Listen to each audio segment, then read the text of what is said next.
আসসালামু আলাইকুম। কেমন আছো তুমি? নিশ্চয়ই ভালো। তো তোমাদের সাথে আমার আবার দেখা হলো। আজকে আমরা এসেছি নতুন একটা বিষয় নিয়ে। সেটা নবম ও দশম শ্রেণীর শিক্ষার্থীদের নিয়ে আমরা আলোচনা করব। আমাদের আজকে আলোচনার বিষয় হচ্ছে তথ্য ও যোগাযোগ প্রযুক্তি।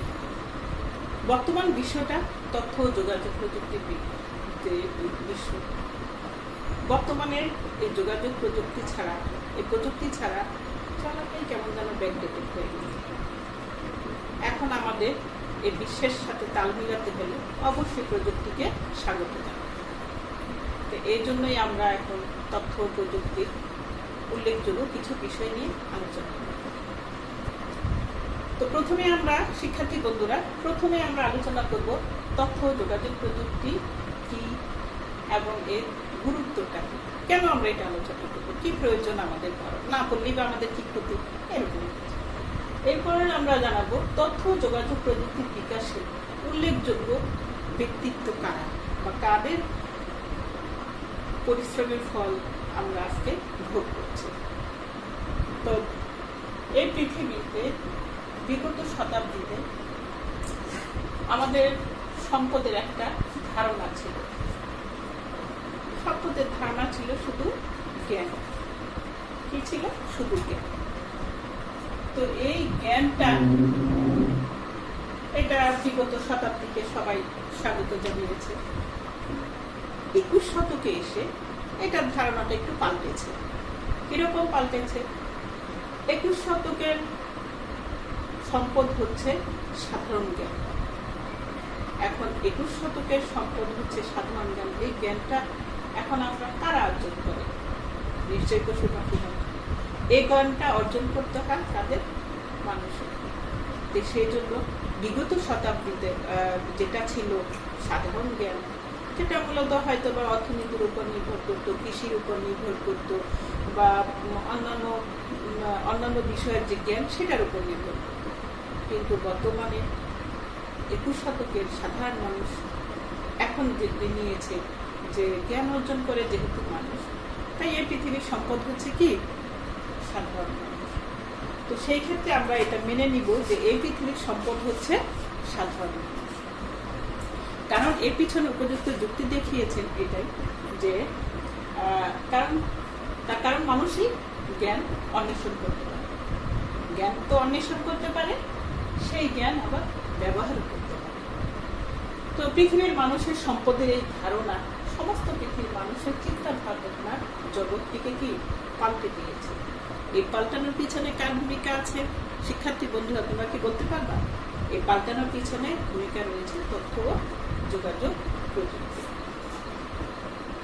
তো বর্তমানে আমরা অনুভব করতে পারছি, যেহেতু 21 শতকের পৃথিবী জ্ঞান ভিত্তিক অর্থনীতির উপর দাঁড়াতে শুরু করেছে, সেই অনুযায়ী এই পৃথিবীতে কতগুলো কি আছে নিয়মের মধ্যে চলতে হচ্ছে। একটা হচ্ছে কি গ্লোবালাইজেশন, আর একটা হচ্ছে ইন্টারন্যাশনালাইজেশন। এই দুটিকে ত্বরান্বিত করতে তথ্য যোগাযোগ প্রযুক্তি একটা ব্যাপক ভূমিকা পালন করছে। এই তথ্য যোগাযোগ প্রযুক্তিটা একসময় একটা নির্দিষ্ট গণ্ডির মধ্যে ছিল, একটা ভৌগোলিক সীমার মধ্যে আবদ্ধ ছিল। কিন্তু বর্তমানে বিশ্বায়নের যুগে সেটা এখন আর নির্দিষ্ট গণ্ডির মধ্যে নেই, এটা সারা বিশ্বে ছড়িয়ে পড়েছে। সারা বিশ্বের মানুষ এটাকে স্বাগত জানাচ্ছে। আমরা বাংলাদেশের থেকে কম পিছিয়ে নেই। তো সেই ক্ষেত্রে আমরা বাংলাদেশের উদাহরণটা আনতে পারি। যেমন আমাদের বাংলাদেশের মানুষ পৃথিবীর বিভিন্ন দেশে ছড়িয়ে ছিটিয়ে আছে। এরা যে দেশেই থাকুক না কেন, সেটাকে আমরা বলবো একটা ক্ষুদ্র ক্ষুদ্র বাংলাদেশ। এই যে বিভিন্ন দেশে ছড়িয়ে আছে, এই ছড়িয়ে থাকাটাকে আমরা বলতে পারি কি আন্তর্জাতিকতা। এই আন্তর্জাতিকতা হচ্ছে এই পৃথিবীর একটি অলিখিত নিয়ম। এই আন্তর্জাতিকতা হচ্ছে এই পৃথিবীর কি অলিখিত একটা নিয়ম। তো এই আন্তর্জাতিকতাটা যেহেতু ছড়িয়ে ছিটিয়ে আছে, এর পিছনে আছে তথ্য যোগাযোগ প্রযুক্তি। এই তথ্য যোগাযোগ প্রযুক্তিটাকে এগিয়ে নেওয়ার জন্য আমাদের কিছু কি বিপ্লব সাধন করতে হয়েছে, কিছু কিছু মানুষের বিপ্লব করতে হয়েছে। কারণ প্রতিনিয়তই মনে হচ্ছে যে অর্থনৈতিক পরিবর্তনের জন্য, সমাজ কাঠামোর পরিবর্তনের জন্য বা নতুন কোনো প্রযুক্তিকে স্বাগতমের জন্য আমরা কিছু একটা বিপ্লবের সম্মুখীন হচ্ছি। এই বিপ্লবটাকে আমরা বিপ্লবকে যদি এগিয়ে নিয়ে যেতে চাই বা এই বিপ্লবে যারা অংশগ্রহণ করবে তাদেরকে মোটামুটি বিজ্ঞানীরা ধরে নিয়েছেন এরা হচ্ছে পৃথিবীর একটা চালিকা শক্তি। এই পৃথিবীটাকে চালাতে গেলে তাদের কিছু কিছু দক্ষতার প্রয়োজন। তো সে কি কি দক্ষতার প্রয়োজন, শিক্ষার্থী বন্ধুরা এখন আমরা সেই দক্ষতাগুলো নিয়ে একটু আলোচনা করব। কি কি দক্ষতা থাকবে?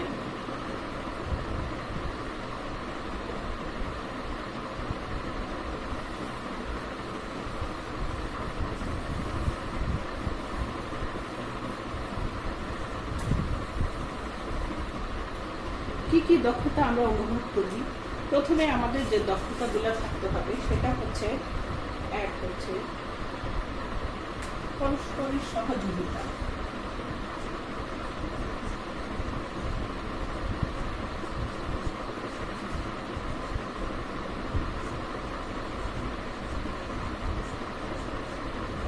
তার মানে কি, আমরা যখন বিপ্লবটা চালনা করব, বিপ্লব চালাতে গেলে আমাদের পরস্পরের কি করতে হবে? সহযোগিতা করতে হবে। এই সহযোগিতার মনোভাব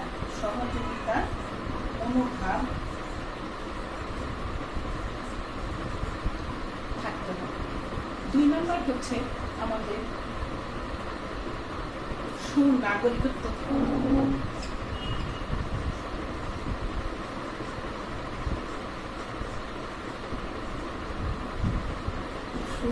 নাগরিকত্ব থাকতে হবে। 3 নম্বর হচ্ছে যে কোনো সমস্যার সমাধানে আমাদের কি করতে হবে? সমস্যার সমাধানে পারদর্শী হতে হবে। সমস্যার সমাধানে পারদর্শী।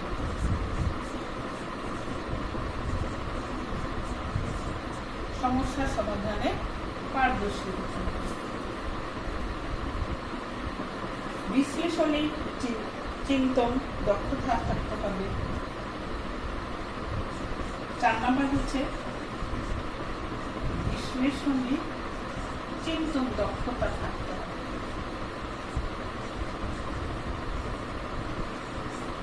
চিন্তন দক্ষতা থাকতে হবে। 5 নম্বর হচ্ছে সৃজনশীল, ক্রিয়েটিভ কিছু তৈরি করা, সৃজনশীলতা থাকতে হবে।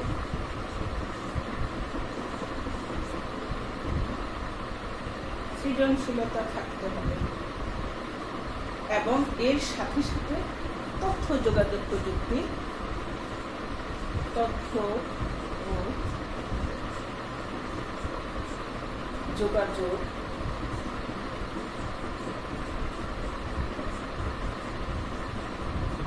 প্রযুক্তি দক্ষতা থাকতে হবে। এই গুণগুলা যদি আমাদের সবার থাকে, এই 6টা গুণ যদি যারা এই বিপ্লবে অংশ নিয়েছে তাদের যদি এই গুণগুলো থাকে, শিক্ষার্থী বন্ধুরা তারাই হবে এই পৃথিবীর চালিকা শক্তি। এখন এই পৃথিবীর চালিকা শক্তি হতে হলে আমাদেরকে অবশ্যই এই গুণগুলো তো থাকবে, তথ্য যোগাযোগ প্রযুক্তিতে খুব বেশি পারদর্শিতা বা স্কিল হিসেবে ব্যবহার করবে। তো শিক্ষার্থী বন্ধুরা এই তথ্য যোগাযোগ প্রযুক্তি কিন্তু আজকে আমাদের বিষয়, আলোচ্য বিষয়। এখন এই যে তথ্য যোগাযোগ প্রযুক্তি আমাদের এই পুরো পৃথিবীটাকে পাল্টে দিতে যাচ্ছে, একটা বিপ্লব শুরু করতে যাচ্ছে। এই তথ্য যোগাযোগ প্রযুক্তি আবিষ্কারের পিছনে কাদের অবদান তা তো আমাদের একটু জানতেই হবে শিক্ষার্থী বন্ধুরা। এখন আমরা আলোচনা করব তথ্য ও যোগাযোগ প্রযুক্তির বিকাশে উল্লেখযোগ্য ব্যক্তিত্ব কারা। তো শিক্ষার্থী বন্ধুরা, তথ্য ও যোগাযোগ প্রযুক্তির বিকাশে উল্লেখযোগ্য ব্যক্তিত্বদের মধ্যে রয়েছেন, প্রথমে আমরা যার নাম বলবো বা যার নাম না বললেই চলে না, তিনি হচ্ছেন কি? Charles Babbage.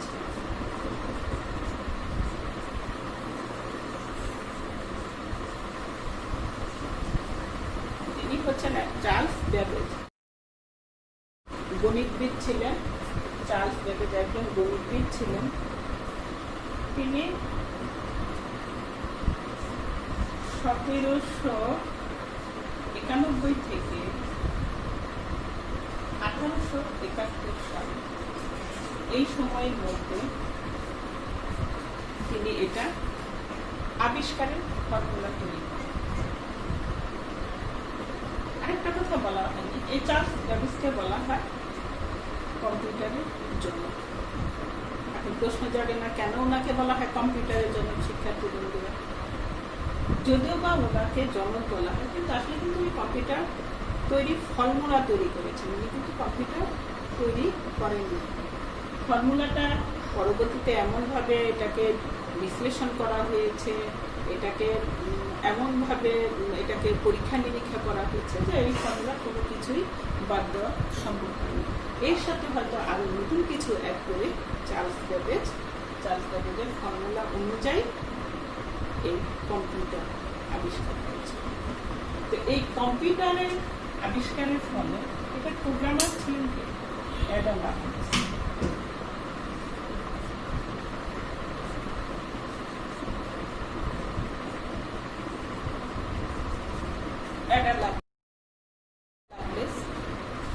অ্যাডা লাভলেসের আরেকটা পরিচয় হচ্ছে কবি লর্ড বায়রনের কন্যা।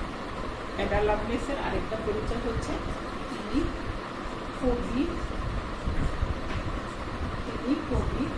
লর্ড বায়রনের কন্যা।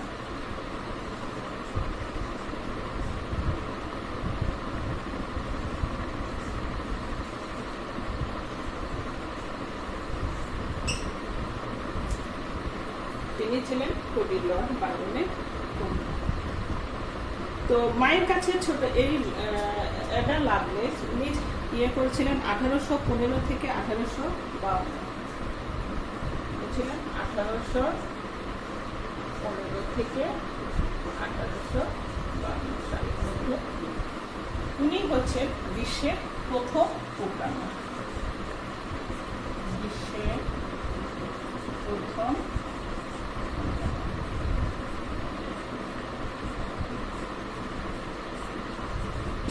হচ্ছেন বিশ্বের প্রথম প্রোগ্রামার। তিনি প্রোগ্রামিং কাজটা খুব ভালোভাবে করে দিয়েছেন এবং সেই ওনার প্রোগ্রামিংয়ের সামনে ধারণা নিয়ে পরবর্তীতে এই তথ্য প্রযুক্তি এগিয়ে আসে। 1842 সালে ব্যাবেজ তুরিন বিশ্ববিদ্যালয় তার একটি ইঞ্জিন সম্পর্কে বক্তব্য দেন। সেই সময় অ্যাডা ব্যাবেজের সহায়তা নিয়ে পুরো বক্তব্যের সঙ্গে ইঞ্জিনের কাজের ধারণাটি বর্ণনা করেন। কাজের ধারা বর্ণনা করার সময় তিনি এদিকে একটা ধাপ বা ক্রমানুসারে বা ক্রমান্বিত করেন।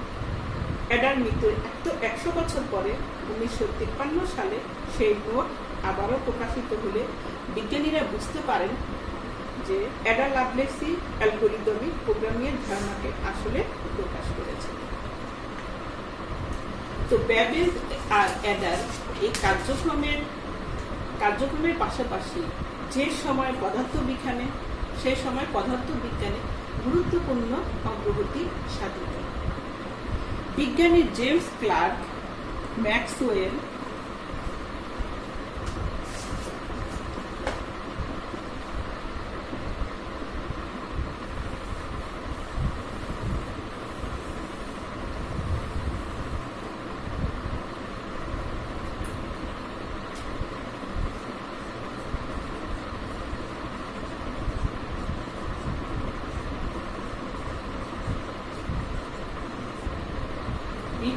James Clerk Maxwell James clerk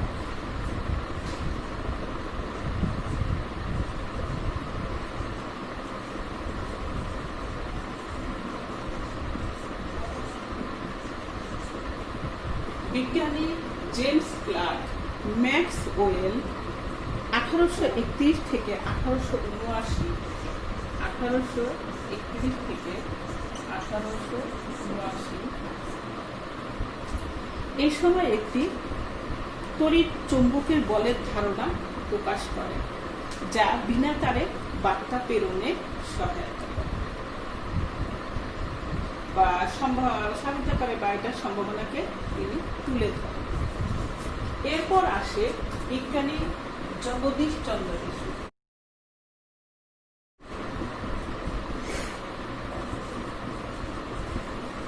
উনি আমাদের ভারতবর্ষে চন্দ্র বসু, উনি আমাদের ভারতবর্ষে বা আমাদের বাংলাদেশে ছিল। তিনি আবিষ্কার করেন 1858 থেকে 1837, 1858 থেকে 1837।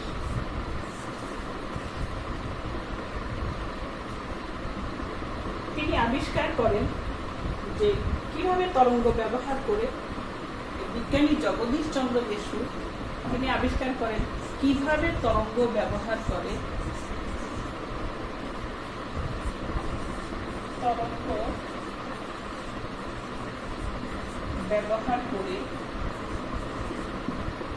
এক জায়গা থেকে আরেক জায়গায় কিভাবে তরঙ্গ ব্যবহার করে, অতি ক্ষুদ্র তরঙ্গ ব্যবহার করে এক স্থান থেকে অন্য স্থানে তথ্য প্রেরণ করতে, তরঙ্গ ব্যবহার করে এক স্থান থেকে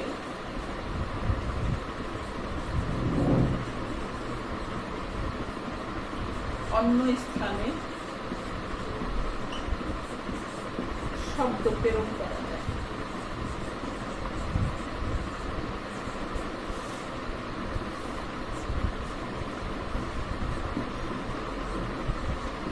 এক স্থান থেকে অন্য স্থানে কিভাবে শব্দ প্রেরণ করা যায়।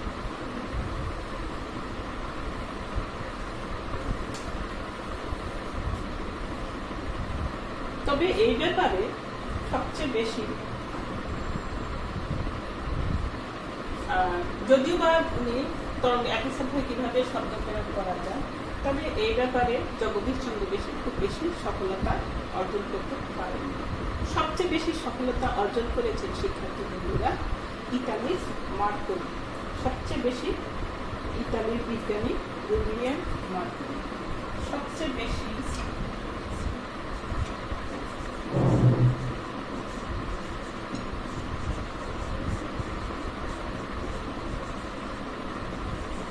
সফলতা অর্জন করেন।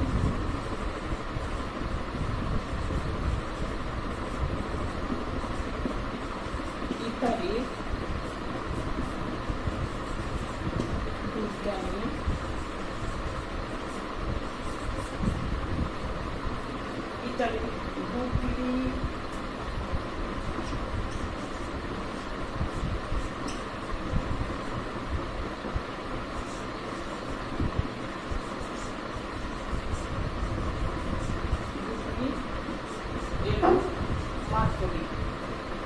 এটা উনি আবিষ্কার করেন 1874 থেকে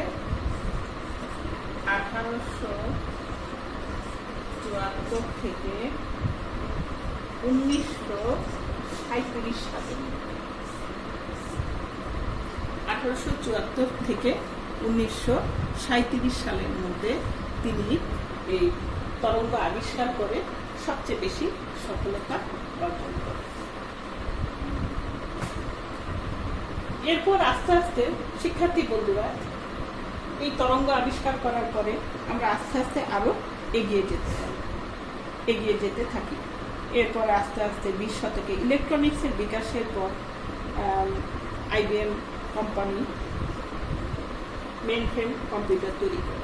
পর্যায়ক্রমে 1971 সালে মাইক্রোপ্রসেসর আবিষ্কৃত হলে সাশ্রয়ী কম্পিউটার তৈরির পথ আরো শুরু। তো মোটামুটি এই হলো আমাদের তথ্য যোগাযোগ প্রযুক্তির প্রাথমিক একটা ধারণা।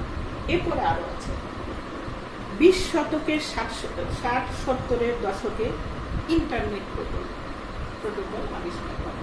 ইন্টারনেটটা এখন আমাদের এতই হাতের মুঠোয় চলে এসেছে যে নেট ছাড়া আমরা চলতেই পারি না। দেখো আমরা এই ক্লাস নিতেছি তাও ইন্টারনেটের সাহায্যে নিতেছি। তো যাই হোক, ধন্যবাদ এই যে বিজ্ঞানীকে যে আমাদের এত বড় সুযোগটা দিতে পেরেছেন। তো উনি হচ্ছে রেমন্ড স্যামুয়েল টমলিনসন। ওনার নাম হচ্ছে রেমন্ড স্যামুয়েল টমলিনসন। উনি 1971 সালে আরপানেট ইলেকট্রনিক্স মাধ্যমে পত্রলেখের সূচনা করেন। আমেরিকার প্রোগ্রামার রেমন্ড স্যামুয়েল টমলিনসন তিনি প্রথম ইমেল সিস্টেম চালু করেন। শিক্ষার্থী বন্ধুরা, এরপরে আসে মাইক্রোপ্রসেসরের আবির্ভাব। তার মানে বিশাল বিশাল আকৃতির কম্পিউটারগুলি আবিষ্কার হলো, শব্দ তরঙ্গ আবিষ্কার হলো। এরপরে কি হলো? এরপরে ইন্টারনেট আবিষ্কার হলো, ইমেল আবিষ্কার হলো। এরপরে পার্সোনাল কম্পিউটারগুলো, বিশাল বিশাল super computer, micro computer, mainframe computer, এগুলো বিশাল আকারের কম্পিউটার ছিল। এগুলো দিয়ে কাজ করতে অনেক কষ্ট হতো।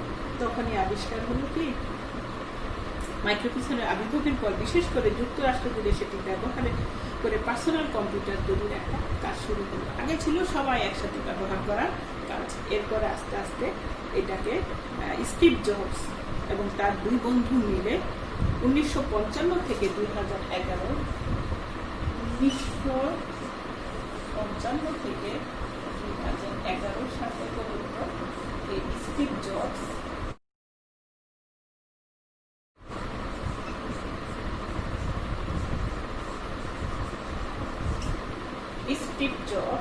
কি আবিষ্কার করলো? পার্সোনাল কম্পিউটার আবিষ্কার করলো। প্রতিষ্ঠানটি বর্তমানে বিশ্বের অন্যতম একটা প্রতিষ্ঠান। সেটার নাম কি জানো? সেটার নাম হচ্ছে কি?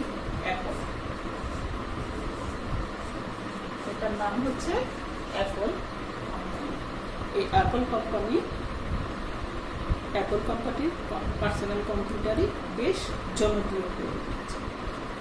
শিক্ষার্থী বন্ধুরা, আমরা তো আস্তে আস্তে super computer, mainframe computer, mini computer, micro computer, এরপরে আমরা পেলাম পার্সোনাল কম্পিউটার। এই পার্সোনাল কম্পিউটারটাকে 1981 সালে IBM কোম্পানি তাদের বানানো পার্সোনাল কম্পিউটারের অপারেটিং সিস্টেম তৈরি করার জন্য উইলিয়াম হেনরি বিল গেটস, জন্ম 1955 সালে 28 অক্টোবর। 1955 সালে 28 অক্টোবর। তার নাম কি? Bill Gates.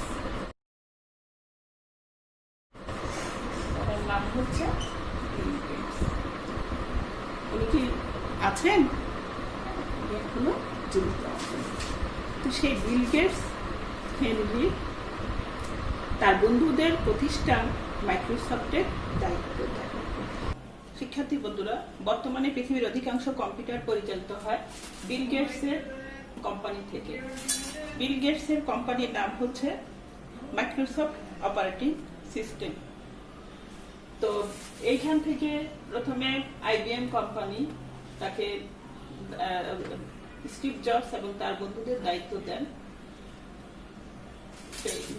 MS Word, MS DOS operating system তৈরির জন্য।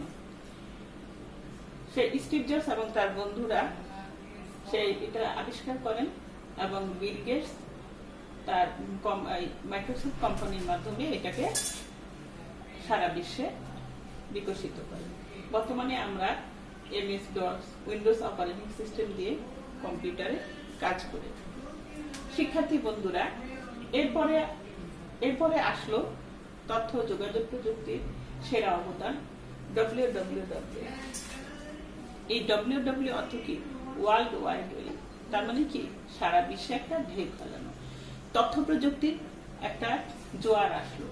এই জোয়ারটা আবিষ্কার করে 1989 সালে একজন British computer company hypertext transfer protocol ব্যবহার করে তথ্য ব্যবস্থাপনার প্রস্তাব করেন, তা বাস্তবায়ন করে। সেই থেকে স্যার টিম বার্নার্স-লি তিনি WWW আবিষ্কার করেন। এটা জনক হিসেবে পরিচিত।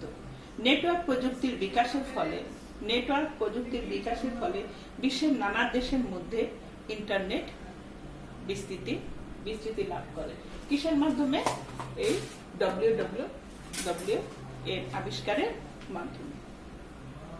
শিক্ষার্থী বন্ধুরা, এইটা যখনই সারা বিশ্বে ইন্টারনেট যখন বিস্তৃতি লাভ করে, ইন্টারনেটকে কেন্দ্র করে একটি শক্তিশালী অর্থনৈতিক ব্যবস্থা গড়ে ওঠে এবং বিকশিত হয় বিভিন্ন ধরনের অ্যাপ্লিকেশন সফটওয়্যারের। তো এরপরে আমরা জানবো সামাজিক যোগাযোগ মাধ্যমটা, যে একসময় আমাদের এই যোগাযোগের জন্য ডাকঘরের উপর নির্ভর করতে হতো, ল্যান্ডফোনের উপর নির্ভর করতে হতো। তো দেখা যাচ্ছে যে এত সময় নিয়ে আমরা যোগাযোগ করতাম যে প্রয়োজনীয় একটা জিনিস সেটা আমাদের হাতের কাছে এসে সহজে আমরা পেতাম না।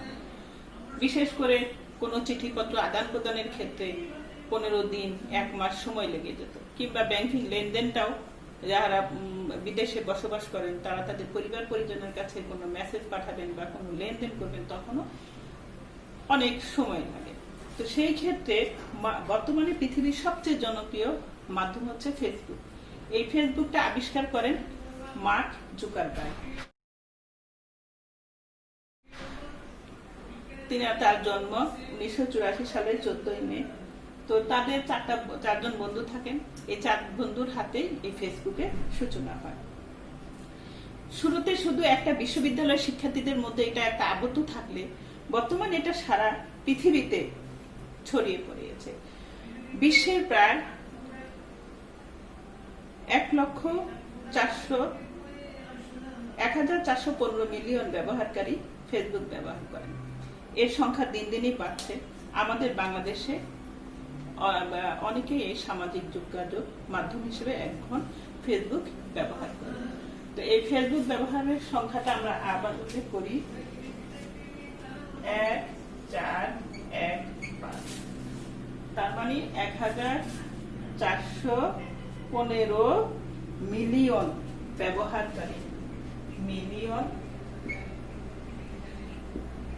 ব্যবহারকারী এই ফেসবুক ব্যবহার